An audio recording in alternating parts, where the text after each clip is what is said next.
Depuis l'arrivée du TGV à Strasbourg, le quartier de la gare a changé de visage. La ville, une des 3 capitales de l'Union européenne, est la moins bien desservie par voie aérienne, ce qui complique les communications et alimente les doutes sur la nécessité de maintenir 3 capitales distinctes. La très forte concentration d'hôtels dans le quartier en fait un des plus demandés par les milliers de fonctionnaires venus de Bruxelles et de parlementaires arrivant de leur circonscription, qui 3 jours par mois seulement s'installent à Strasbourg pour la session plénière. C'est une instabilité routinière voulue par les pères fondateurs de l'Europe et l'occasion d'une rencontre entre le peuple des bureaucrates européens et la capitale alsacienne, dont la gare n'est située qu'à quelques centaines de mètres seulement du cœur historique de la cité.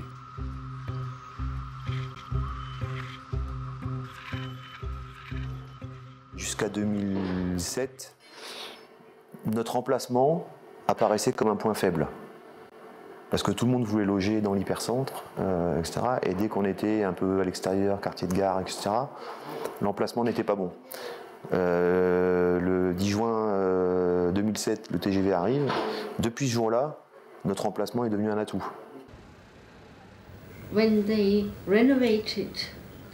Quand ils ont rénové la gare ici, ils ont vraiment essayé d'en faire un bel endroit, avec un espace harmonieux qui ressemble à un petit parc.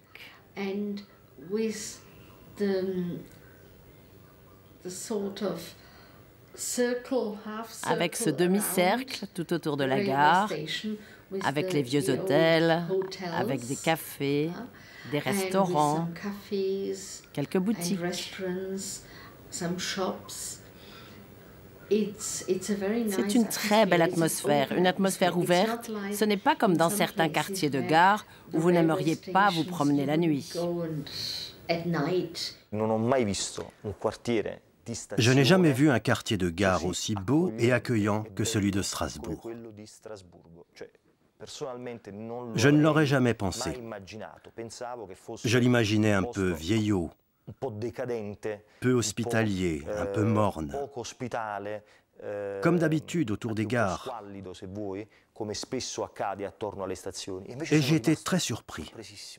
Regardez la vue sur la gare à travers la vitre. Je trouve ça surprenant.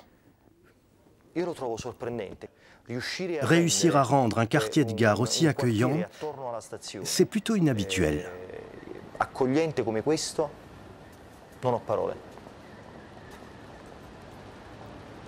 Dans cette partie du quartier, on entend beaucoup d'accents, on entend beaucoup de gens qui sont d'un peu partout. Alors ça peut être effectivement des gens qui viennent de différents pays d'Europe, notamment cette semaine pour y suivre des sessions parlementaires, mais c'est aussi des gens qui viennent de plus loin, des gens qui viennent d'Afrique, d'Asie, un peu partout. C'est tout ce mélange, tout ce brassage qui fait en fait, on peut dire l'âme du quartier gare. Je ne suis pas sûre que les gens qui fréquentent ces hôtels aient forcément conscience de cette vie de quartier, hein, mais ils sont là parce que c'est pratique. Mais pour nous, habitants, ça rajoute un peu de mouvement encore, de couleur aussi. Ce sont des quartiers où on passe, des quartiers de brassage, des quartiers qui sont peut-être un peu plus animés que les autres. Ce quartier-gare a aussi une vie de proximité, et qui est peut-être un peu plus importante que la plupart du temps dans les quartiers-gares. Les gens se connaissent, il y a du voisinage, il y a des commerces de proximité, il y a des habitudes de proximité, il y a des choses qui vivent au quotidien pour les habitants.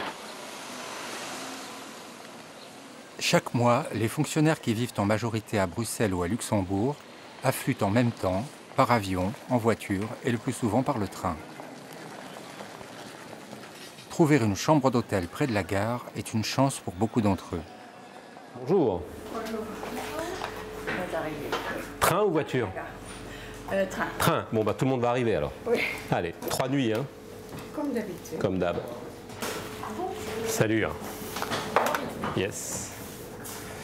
Alors, donc 3 nuits, hein? Comme d'hab. Bien joué. T'as fait le bon choix. Ouais, je sais. Tu as mangé laquelle? La 519. Comme la dernière. Comme la dernière fois. Ouais, on ne change pas l'équipe qui gagne. Et toi, tu fais quoi au Parlement? Comment? Tu fais quoi, toi, au Parlement? Ouais. Je suis huissier parlementaire. C'est-à-dire? C'est-à-dire, je suis avec le... tu vois, un peu comme dans l'Assemblée nationale en frac. D'accord. Je suis là, je fais un peu l'ordre. D'accord. Surveiller, assister. Et pareil à Bruxelles? Ouais, ouais. Et t'es venu quand même? Pourquoi t'es venu? Tu veux que je te fasse un mot? Attends, moi je te... C'est trop tard, merde. Je ne pourrais pas vivre sans toi. Ah, merci, alors ça me touche. Franchement, même malade, tu viens me voir, bravo. Pardon? Non, je parle en portugais, désolé. J'ai presque pas compris. Ouais. Qu'est-ce que je sais dire? Je sais dire Mourinho en portugais. Ronaldo.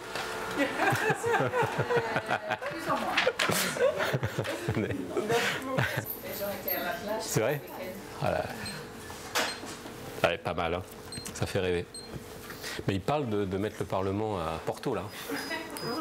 Les Français seront d'accord. Je ne pense pas. Donc j'ai bien garanti votre réservation avec la carte. Maintenant, vous m'appelez que si vous ne venez plus. Oui, mais donc normalement, c'est réservation annuelle à partir de mai. Un grand merci. On se dit à bientôt? Oui. Bon courage. Quand on a ouvert l'hôtel, ils sont tous venus les uns derrière les autres pour vouloir faire leur réservation à l'année, puisqu'ils ont leur planning annuellement. Et on a dit non, on va vous prendre 1, 2, 3 sessions et à la 4e, si on s'entend bien, vous reviendrez faire vos réservations à l'année, on le fera pour vous.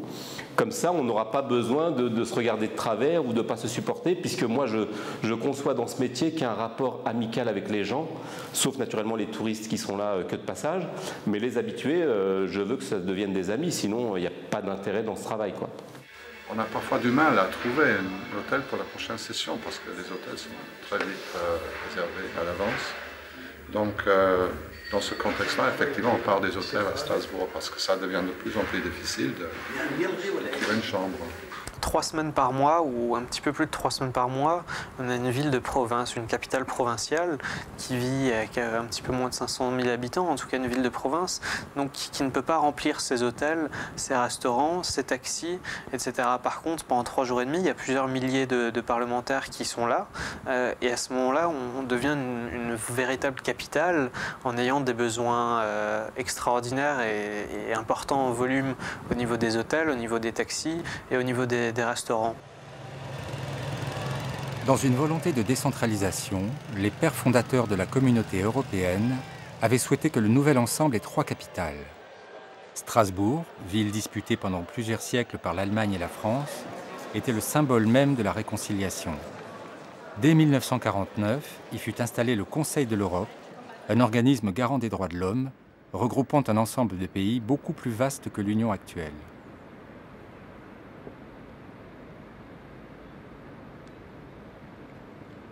C'est naturellement à Strasbourg que fut placé le siège du Parlement, élu au suffrage universel depuis 1979. La ville fut aussi choisie pour héberger la Cour européenne des droits de l'homme. Ces choix ne sont pas dus au hasard et relèvent de la longue histoire. De 1261, pour être précis, à 781, Strasbourg était une ville libre. Et Strasbourg étant devenue cette ville libre, Strasbourg est devenue une ville qui a intéressé tout le monde dans les environs, donc tout ce bassin du Rhin. Et là, les gens se rencontraient d'une façon pacifique et d'une façon très régulière, et notamment beaucoup d'un point de vue culturel, puisque l'université de Strasbourg était déjà extrêmement brillante et extrêmement fréquentée. Ça, c'est pour l'axe est-ouest. Et l'axe nord-sud, avec les échanges entre la Belgique au nord, la Suisse et le nord de l'Italie au sud, fonctionnait également très bien. Donc je pense que c'est ce rôle qui a installé Strasbourg au centre de l'Europe des 6, puis des 12, etc. Je sais qu'il y a maintenant un déséquilibre avec les pays de l'Est, mais pendant quand même, jusque dans les années 80, Strasbourg était bien ce centre entre guillemets naturel de l'Europe, qu'on ne lui contestait pas du tout, symbole de la réconciliation franco-allemande et centre historique de rencontre entre l'Est et l'Ouest et le Nord et le Sud. L'idée de venir à Strasbourg n'était pas une idée franco-allemande, comme certains le disent. C'était une idée anglaise. Ernest Bevin, Premier ministre de Grande-Bretagne, avait dit après la guerre « Le lieu où la stupidité humaine est plus fort que nulle part ailleurs est à Strasbourg, entre les Allemands et les Français. Et c'est l'endroit parfait pour surmonter la stupidité. »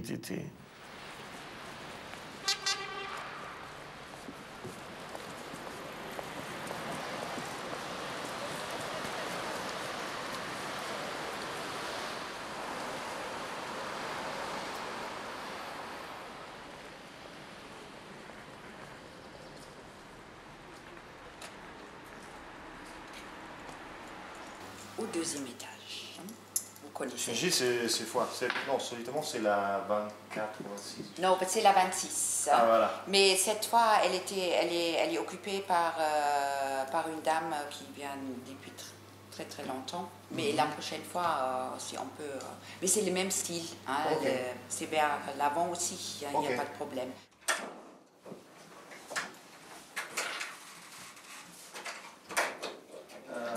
Alors c'est vrai qu'à Strasbourg, très souvent, les parlementaires ou les fonctionnaires qui viennent pendant les sessions parlementaires et qui se trouvent bien dans l'hôtel où ils sont, aiment bien transmettre, on va dire, leur chambre à leurs successeurs. C'est une pratique assez courante. Comme on se connaît et qu'il y en a qui arrêtent de travailler ou leurs missions ne sont pas reconduites, ils sont donc les présents, qui sont des amis, parrainent d'autres personnes. Donc la question c'est, est-ce que Slimane, tu peux me trouver une chambre pour les prochaines sessions pour un stagiaire qui finalement est rattaché définitivement ou pour une collègue? Et ma réponse c'est tout de suite de dire, est-ce qu'elle est sympa ou est-ce qu'il est sympa? Ces clients restent des clients. Nous, on est là pour les accueillir, pour les servir, pour faire en sorte que leur séjour se passe le mieux possible et leur donner envie de revenir. Après, voilà, on va pas s'immiscer dans leurs affaires. Je pense que quand ils arrivent, ils n'ont pas envie d'avoir des gens qui leur disent comment ça s'est passé, de quoi vous avez parlé, etc. Ça ne nous regarde pas. Après, ceux qui éventuellement veulent en parler avec nous, ils sont les bienvenus, mais ce n'est pas nous qui allons provoquer cet échange-là, quoi. On échange politiquement sur les mesures prises et sur les partis pris des différents pays. Et j'en profite, puisqu'il y a toutes les nationalités qui viennent dormir à l'hôtel, pour connaître les points de vue qui peuvent être différents en fonction des pays d'où ils viennent. Bon, si je ne la vois pas, tu lui passes le bonjour. Oui. Et tu lui dis que je lui ai fait un chèque, c'est 107 milliards d'euros là. Oh là. Hein? Et moi pas? Ah, faut être grec. Ah, faut être grec. Faut être grec. Pas les Espagnols. Non, non, bientôt. Mais c'est bien, hein. Ils ont quand même plus dans le besoin. Le fait que l'hôtel ne soit pas très cher me permet de prendre des aises avec des clients. Je ne ferai pas la même chose si le client paye 300 ou 400 euros la nuit et il ne veut pas qu'on l'embête, ou même il n'oserait même pas imaginer qu'on le tutoie.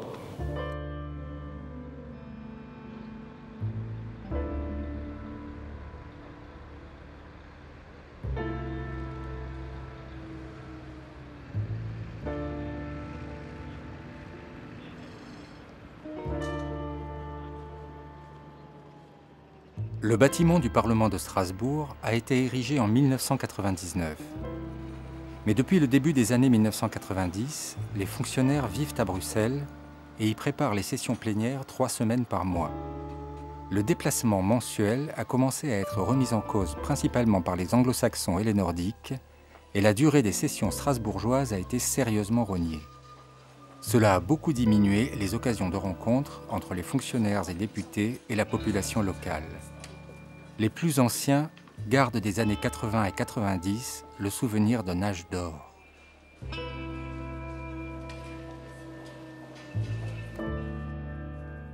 Moi, je vais mettre en place des choses pour la réunion de demain, pour la réunion préparatoire avec les groupes politiques.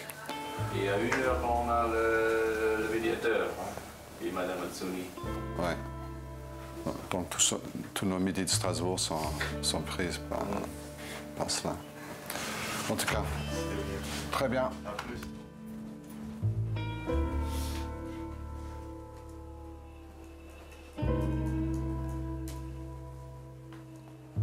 Tout au début, j'arrivais déjà le dimanche soir et on repartait le vendredi après-midi.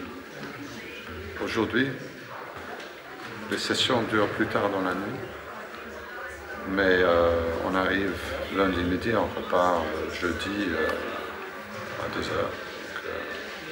Donc là, pour nous, les fonctionnaires, c'est plus court. Au début, c'était plus familial. On se connaissait les uns les autres. On faisait des excursions en dehors des sessions et des réunions. On les faisait ensemble et on apprenait à se connaître les uns les autres. Je veux dire les députés, les fonctionnaires du secrétariat, les techniciens, aussi bien que les traducteurs, les interprètes. Tout le monde se connaissait et on pouvait faire beaucoup de choses par un simple coup de téléphone, plutôt que de passer par les circuits officiels comme nous devons faire de nos jours.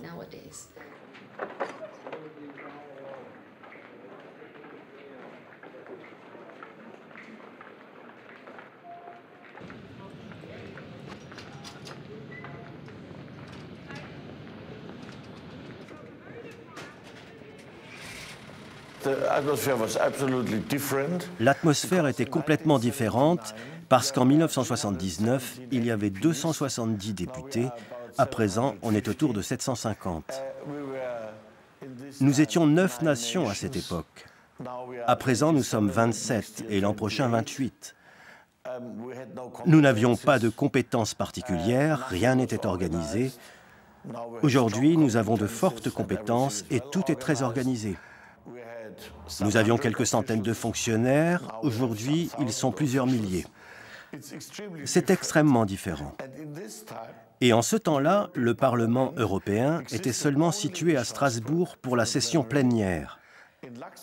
À Luxembourg, nous n'avions que quelques réunions de certains comités. Il y avait l'administration. Et à Bruxelles, il n'y avait rien. Au début, il y avait un très fameux bar près de la gare, ce que l'on appelait le Bank of Bells. Et on se réunissait là, dans ce bar près de la gare. Et assez tard dans la nuit, pour raconter, pour je sais pas, comploter, les députés peut-être comploter, mais nous, plutôt, c'était un bar où on se détendait.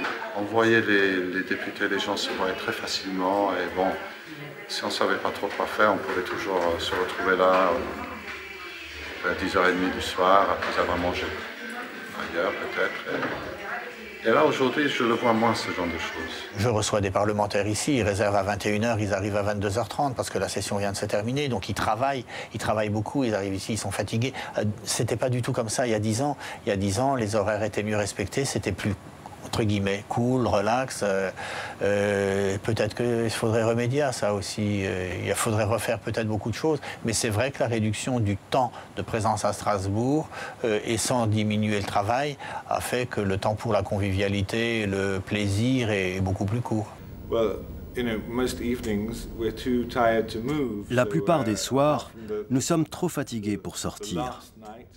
À part le dernier soir, où les gens se lâchent un peu. Il n'y a pas d'occasion de fête. Ou alors, je suis dans le mauvais groupe politique. Certains de nos collègues travaillent du matin au soir. Ils ne voient pas grand-chose de la ville. Ils rentrent à leur hôtel et le lendemain matin retournent au travail.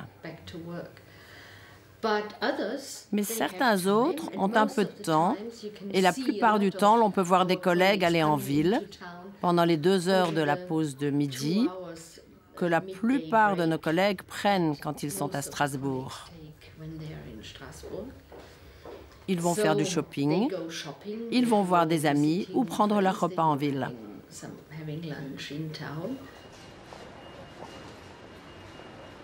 Au fil des années, des habitudes de vie se sont installées et de nombreux groupes se sont formés pour des retrouvailles rituelles.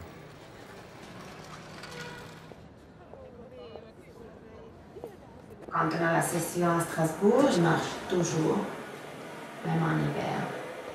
Alors ça, c'est la seule chance pour moi d'avoir un peu de fraîcheur et puis un peu d'exercice.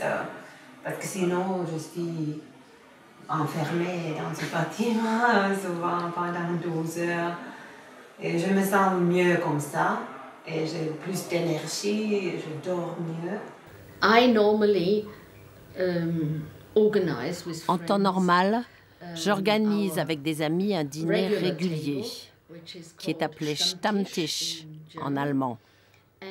Et c'est toujours le premier soir, le lundi, à chaque session. Nous allons au même restaurant, on fait ça depuis des années et des années.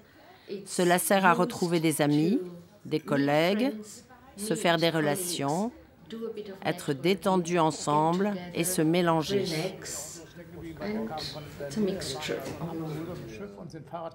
On est en mission, on ne rentre pas chez nous le soir, pour la plupart, donc c'est assez logique, on est assez libre. Ce que vous n'êtes pas en Belgique quand vous êtes chez vous le soir. Oui. Parce qu'ici, ils sont libres. Donc, au contraire, oui. Pour eux, c'est bien d'avoir une soirée sympa avec les amis. Et puis le mardi soir, on a une tradition que tous les collègues irlandais ou quand ils ont d'affinité avec l'Irlande se réunissent. Alors là, il y a le club de mardi, qui est un autre groupe de collègues qui travaillent partout dans les différentes parties du Parlement, des huissiers, des administrateurs, de tout, mais des secrétaires, des assistantes, et qui sont, mais tous ont une sympathie avec l'Irlande, où ils sont irlandais eux-mêmes, et on se réunit en général le mardi soir. Personnellement, moi, je fais de la musique, donc je constitue un groupe avec des amis de toutes horizons, et comme ça, il y a toutes sortes d'amis qui viennent ici, mais à ce concert que j'organise de temps à autre dans un bar à Strasbourg, mais des Strasbourgeois aussi, des étudiants, des Grecs, des non-Grecs, et on noue effectivement des relations avec la population.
Je pense toujours que j'aimerais bien avoir une pièce de théâtre ou quelque chose. Je ne le fais jamais, parce finalement on n'a pas le temps. Mais si quelqu'un l'organise, réserve les billets, pourquoi pas? Ça fait très longtemps. Bien sûr, on revient toujours, on est fidèle. On revient à notre tradition du lundi de Strasbourg. On va voir Jean-Pierre. Voilà, comme d'habitude. Ça va bien? Vos enfants? Ils ont réussi à l'école? Oui. Super. La fille Et aussi. maintenant, c'est les vacances où ils vont travailler ici. Je viens ici depuis presque 17 ans maintenant. Et j'ai eu des contacts avec des Strasbourgeois que à l'hôtel, au restaurant, au taxi, rien d'autre. Je connais aucun Strasbourgeois, vraiment.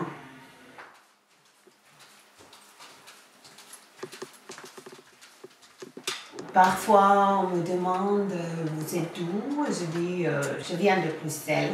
Et on me demande « Je suis en vacances ». Et ça, je trouve un peu bizarre parce que les gens, en général, ne sont même pas au courant quand c'est la session. Et finalement, ça n'a peut-être pas autant d'importance ici qu'on pense. Même s'ils habitent les hôtels du quartier, il y a peu de liens, il y a peu de contacts. Très régulièrement, nous organisons, on fait des pique-niques dans le quartier. Je n'ai jamais vu aucun parlementaire y participer, alors que pourtant on met des affiches, donc elles sont visibles. On pourrait les voir. Mais les gens ne... C'est vrai qu'il y a peu de mélange, c'est dommage. On ne quitte pas le Parlement avant 9 ou 10 heures du soir. Donc on a une toute petite fenêtre, en général à la nuit tombée, pour prendre contact avec la ville. Et ce contact est très limité. Et quand vous allez au restaurant, qui voyez-vous? Les mêmes personnes que vous croisez dans les couloirs du Parlement.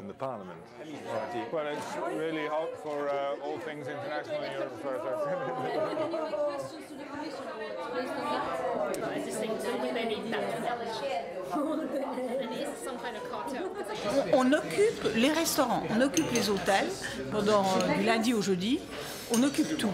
Et les Strasbourgeois, je dirais, se retirent un peu, c'est pas là où ils sortent le plus. Quand on n'est pas là, oui, la vie strasbourgeoise telle qu'elle est, dans son authenticité, on reprend. Et là, l'atmosphère est totalement différente. Les restaurants ne sont pas remplis de collègues et on trouve vraiment la vie strasbourgeoise comme elle est vécue. On y va plus tôt, on y va à 19h. Et l'on rencontre les Strasbourgeois et ça, dans les Windstuhl, c'est vrai que l'on se parle d'une table à l'autre. Et ça, c'est extraordinaire. Certains d'entre eux ont leur chaise. Quand ils reviennent une fois par mois, ils sont à la même place, à la même chaise et ils mangent la même chose. Ils sont chez eux. Ils ont un comportement d'habitués.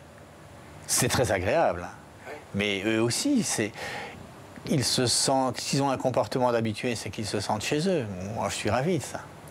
C'est ça que moi je trouve à Strasbourg, toujours cet accueil dans les différents endroits que je fréquente. Et ça, c'est appréciable. On se sent à l'aise quelque part. On se sent à l'aise ici, je dirais.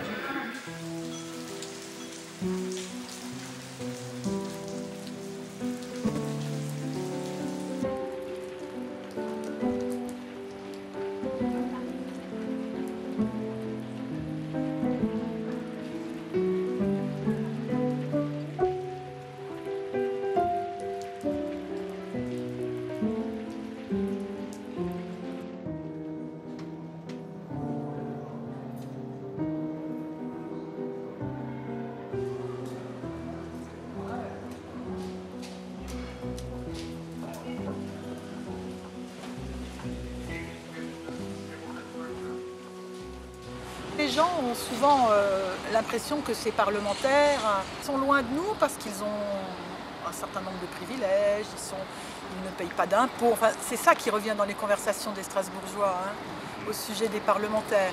Maintenant, je ne voudrais pas non plus dire que je veux plus qu'ils soient à Strasbourg. Ça m'est relativement indifférent, on va dire.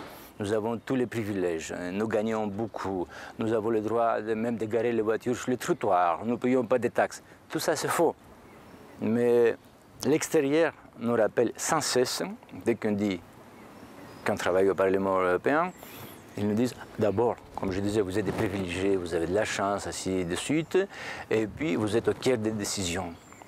Et je dirais que ça crée des envieux, des jaloux des fois, au point, ça m'arrive, de ne pas dire que je travaille au Parlement européen.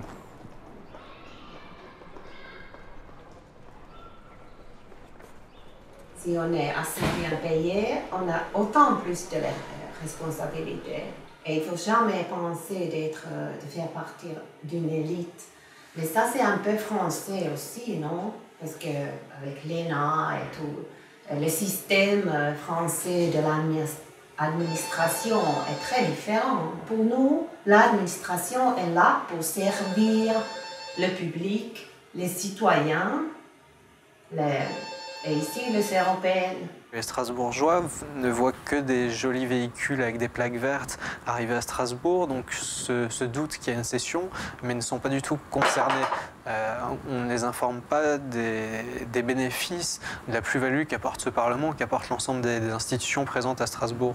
On ne précise pas que ici Strasbourg bénéficie du TGV depuis 2007. Si on met plus 5 heures, si on met 2h20, c'est parce qu'il y a le Parlement, parce qu'il y a le Conseil de l'Europe, parce qu'il y a le contrat triennal, parce que l'État français, parce qu'il y a différentes collectivités collectivités se mobilisent pour améliorer la vie à Strasbourg. Et aujourd'hui, il y a un vrai quiproquo entre des Strasbourgeois qui ne se sentent pas impliqués dans la vie des institutions européennes présentes à Strasbourg et les parlementaires qui ne se sentent pas forcément pleinement intégrés par ce Parlement, par les Strasbourgeois. J'imagine que pour des Alsaciens pure souche ou qui sont nés là, c'est une vraie fierté d'avoir des institutions européennes qui sont le reflet de l'Europe dans le monde entier et qui soient dans leur propre ville. De passer devant le Parlement, que ce soit à pied, en voiture ou en vélo, on est quand même fier de dire à ses enfants, voilà le Parlement, c'est là que les décisions se prennent et c'est à côté de la maison. Effectivement, c'est pratique. Parfois, on voyage, quand on dit qu'on est de Strasbourg. Ah oui, Strasbourg, les institutions européennes. Alors du coup, on est vite repéré. Mais une fierté, personnellement, pas vraiment, non. Mais je n'en ai pas honte non plus, hein, c'est pas la question. À l'image des autres Européens, les Strasbourgeois, dans leur grande majorité, ignorent que la Commission, nommée par les gouvernements, prépare les textes, mais que le Parlement est libre de les valider ou non. Dans un certain sens, il est un outil démocratique méconnu par les citoyens qui l'ont élu.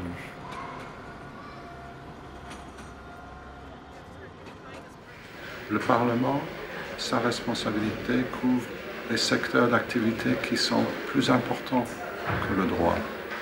C'est quand même grâce au Parlement que nous avons la Charte des droits fondamentaux, qui fait partie du traité de Lisbonne. Sans le Parlement, cette charte n'existerait pas. Le contact que les députés ils ont avec la circonscription, avec le pays d'origine, avec les peuples, nous met dans une autre catégorie que les gens de la Commission, les collègues de la Commission, du Conseil.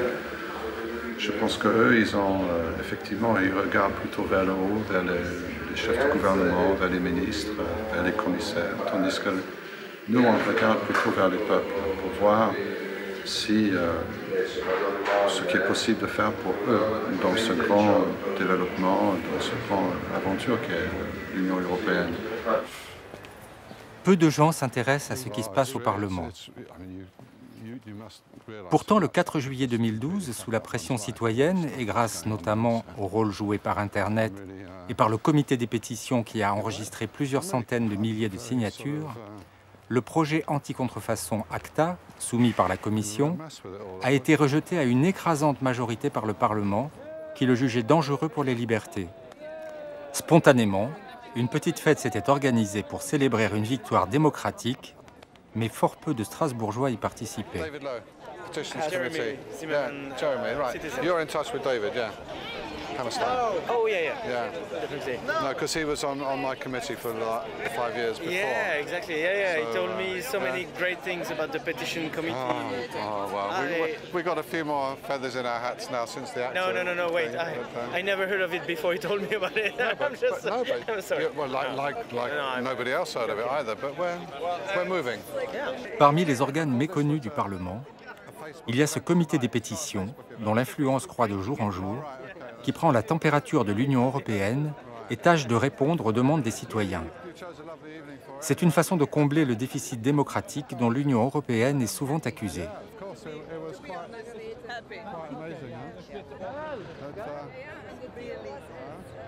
Avec l'entrée de la Grande-Bretagne en 1972, puis après l'implosion du bloc communiste en 1989, l'Union prendra une nouvelle dimension avec l'élargissement à des pays qui n'avaient pas participé au difficile début de la construction européenne et pour qui les enjeux étaient autres que ceux des membres fondateurs.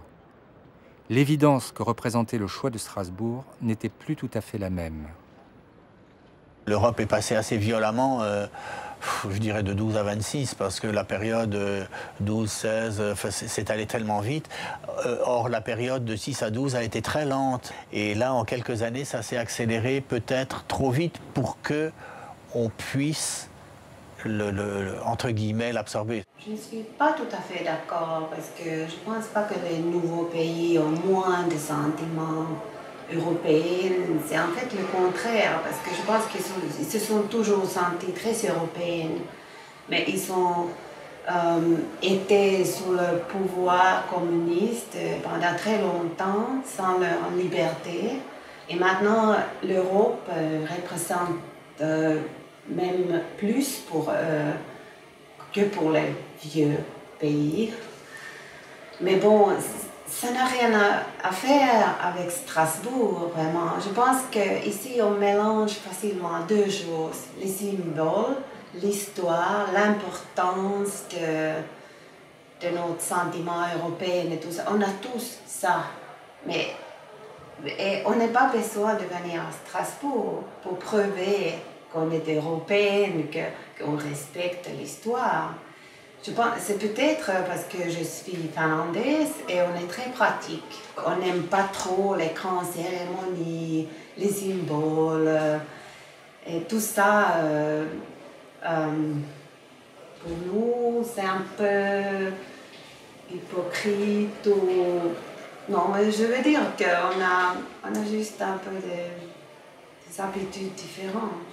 Si aujourd'hui ces pays de l'Est intègrent l'Union européenne, c'est parce qu'il y a cette histoire, c'est parce qu'au départ il y a ce couple franco-allemand, il y a eu l'Europe des 6, des 15, des 27, des 28, peut-être un jour on dépassera l'Europe des 30. Mais attends, la base de cette Europe, c'était l'Europe des 6, c'était la fin de la guerre, c'est la réconciliation franco-allemande. Donc à partir de l'instant où on souhaite adhérer à cette Union européenne, pour n'importe quelle raison, ça peut être économique, démocratique, pour n'importe quelle raison, on accepte l'histoire de cette Union européenne. Strasbourg n'est pas le symbole d'une vieille Europe. Strasbourg est le symbole de la réconciliation, de la démocratie, des droits de l'homme, de l'état de droit, de la décentralisation, de la culture. C'est ça Strasbourg. Et je pense que ce n'est pas la vieille Europe. C'est l'Europe du futur, ce sur quoi nous devons bâtir notre futur. Les pères fondateurs ont voulu que les fonctionnaires se déplacent dans l'espace européen par une claire répartition des rôles. Le législatif à Strasbourg, le secrétariat et l'instance judiciaire à Luxembourg, où siège la Cour de justice, et l'exécutif à Bruxelles, où fut installée la Commission. Mais le temps a montré qu'un travail en commun était nécessaire, et les fonctionnaires parlementaires se sont à leur tour installés à Bruxelles pour être en liaison permanente avec leurs collègues de la Commission. Dans les faits, le Parlement a donc 2 sièges, une situation plutôt inconfortable. C'est un mensonge des ennemis de Strasbourg de dire qu'il y a 2 sièges. Il suffit de lire le traité. Dans le traité, il est dit « Le siège du Parlement européen est à Strasbourg ». Point final. Il n'y a pas de second siège. Il y a un 2e lieu de travail, mais on peut se passer de ce 2e lieu.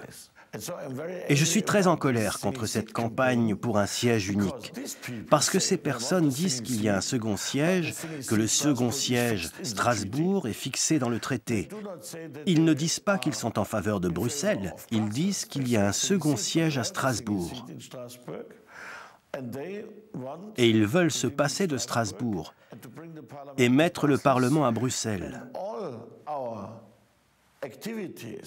Et ils bloquent toutes nos tentatives pour faire plus de travail à Strasbourg. Donc c'est un mensonge.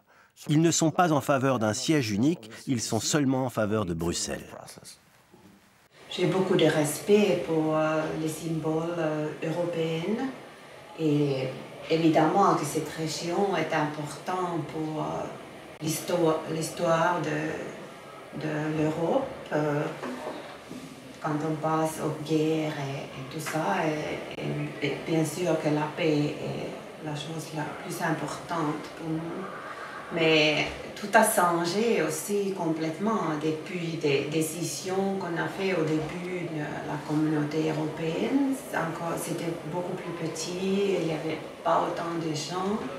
Et puis, c'est devenu vraiment très cher, très compliqué et pas très pratique de venir à Strasbourg pour chaque session.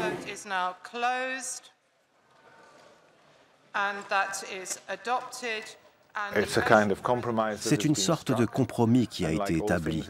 Et comme souvent dans la vie, les moins rationnels et les plus inhabituels des choses donnent un peu de couleur.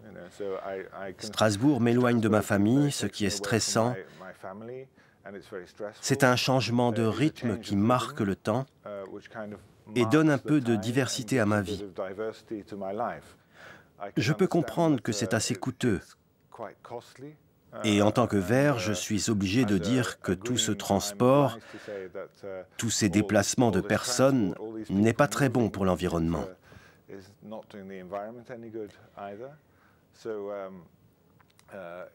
Et disons que, suivant un point de vue logique et rationnel, c'est un peu absurde. Mais de mon point de vue personnel, comme je l'ai dit, ça met de la couleur. Il y a aussi un sens où à Bruxelles, le Parlement est à côté du Conseil et la Commission et ils partagent en quelque sorte cette ville. Et tandis qu'à Strasbourg, quand la Commission arrive, c'est comme l'équipe qui arrive, qui joue à l'étranger en quelque sorte. Et je pense que ça se ressent dans les débats, dans les rencontres que l'on a ici avec les collègues de la Commission. Ici, on est vraiment sur notre terrain, même si je passe la majorité de mon temps professionnel et personnel à Bruxelles.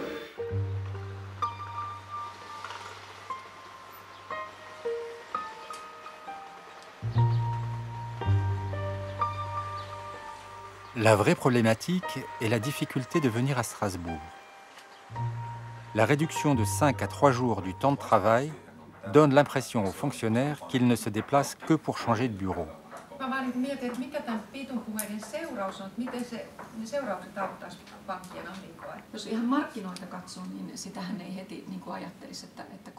On pourra aussi bien travailler à Bruxelles. Côté pratique, on pourra rester là-bas, parce qu'on a nos bureaux, on a l'hémicycle, la grande salle de réunion. On organise des sessions là-bas aussi. Et comme ça, on pourra gagner 2 demi-journées de travail aussi au lieu de voyager. Et bon, évidemment, on gagnerait beaucoup d'argent. Côté pratique, il faut dire que ce sera mieux de rester à Bruxelles. Nous n'avons rien à faire à Bruxelles. En tant que parlementaires, c'est important parce que c'est aussi un cliché de dire que les parlementaires viennent de Bruxelles. Les fonctionnaires viennent de Bruxelles. Les parlementaires viennent toujours de chez eux, parce qu'ils vivent dans leur circonscription. Donc, si vous êtes député écossais, vous venez d'Écosse. Et si vous êtes député de Bavière, comme moi, vous venez depuis la Bavière. Je sais qu'il y a des objections parce que cela coûte cher, parce que c'est beaucoup de travail au point de vue logistique.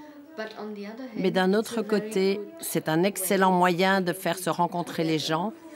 Et je ne sais pas si nous aurions la même chose si nous restions à Bruxelles.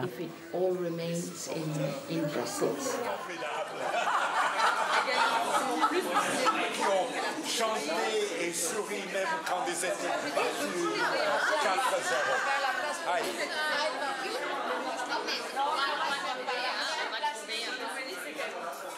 Je pense que quand on est autour d'une table, on échange plus facilement des idées d'une façon conviviale que quand on est dans un bureau ou dans un hémicycle. Quand on est dans un hémicycle, on se sent un peu obligé de s'invectiver parce qu'il y a les caméras et que ça fait partie du jeu. Quand on est dans un bureau, c'est plus froid, et quand on est autour d'une table, quelle qu'elle soit, c'est plus convivial.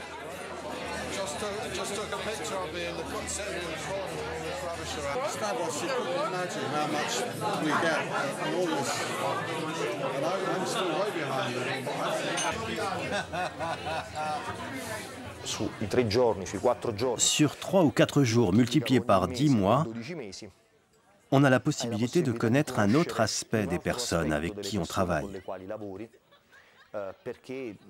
Parce qu'on peut aller boire un verre ensemble, dîner ensemble. Et on ne parle pas que de notre travail.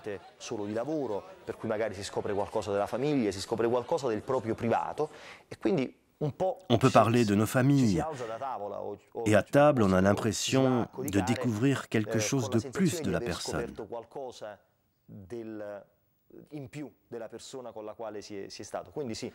Et cela favorise un rapport plus humain avec les collègues.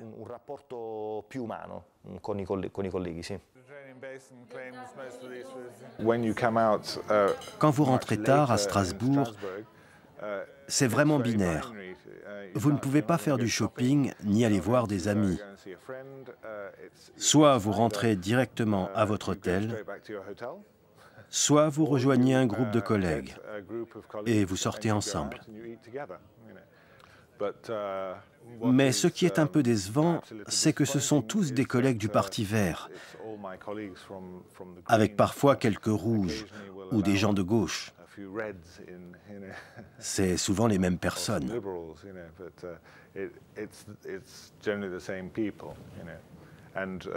Et j'aurais aimé profiter de cette opportunité de rencontre à Strasbourg pour avoir quelques contacts avec des personnes d'autres groupes du Parlement.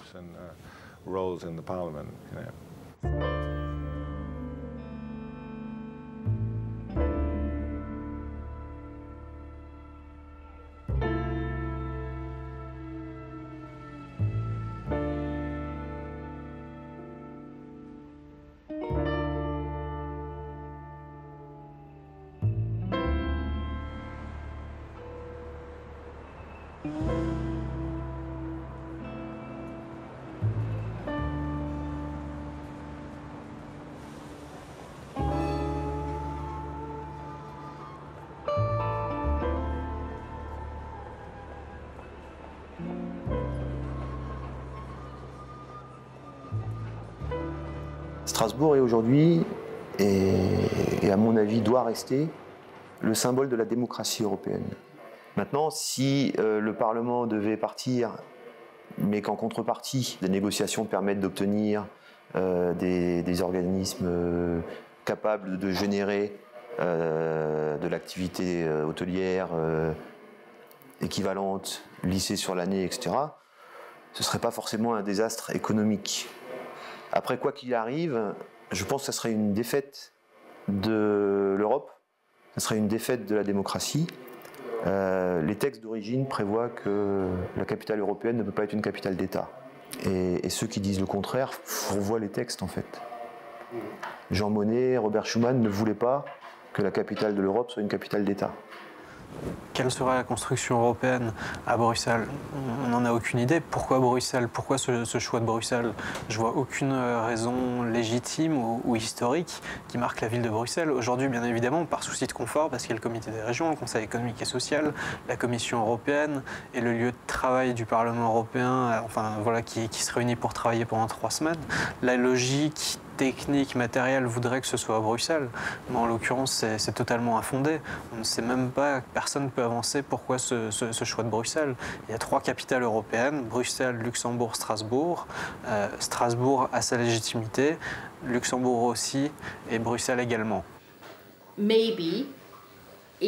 Peut-être, si la nouvelle génération de l'Europe estime que ce n'est plus approprié, nous ferons quelque chose d'autre. Cela peut changer, qui sait? J'espère que cela attendra jusqu'à ce que je parte à la retraite. En tant qu'habitant, c'est vrai que je ne pense pas qu'on sentirait une différence importante. Mais la vie économique de Strasbourg, certainement, on serait perturbé. Après, évaluer les retombées, c'est difficile. C'est difficile. En pleine crise, il y a peut-être autre chose à faire qu'essayer de rouvrir les traités pour entrer dans une négociation interminable. Enfin, ce serait complètement fou. D'abord, on va résoudre la crise, essayer de faire avancer l'Europe, essayer de la faire évoluer. Et après, s'il faut débattre sur le Parlement, s'ils veulent rouvrir les traités, s'ils veulent négocier Bruxelles, Strasbourg, Luxembourg, j'en sais rien, on pourra le faire. Mais après, une chose, là, c'est peut-être de renforcer cette Union européenne. Mais la question, elle n'est absolument pas d'actualité.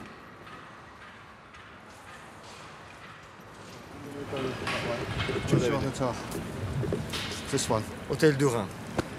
Hôtel du Rhin, voilà. Voilà. Hasta la mañana. A domani. Ok, ciao.